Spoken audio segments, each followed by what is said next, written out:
С сестра ми сме на гости у баба и дядо и решихме да се разровим из старата им библиотека. Сега ще ви покажа кои книги си взех за вкъщи. Съчинение от Никол Вапцаров, което представляват стихове за машините, фабриките и суровия живот, но и за една огромна направо и натлива вяра, че утрешния ден ще бъде по-хубав.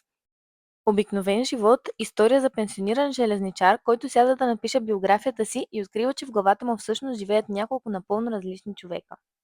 И над морето го преследвах с Полет тих от Джо Алекс, тук детектив кръстен на автора разплита сложна мистерия около изчезването на богат учен. Влюбените от Авиньон е романтична и тайна история от времето на войната във Франция. Момиче пренася секретни съобщения и се влюбва в друг агент, когото разпознава единствено по гласа.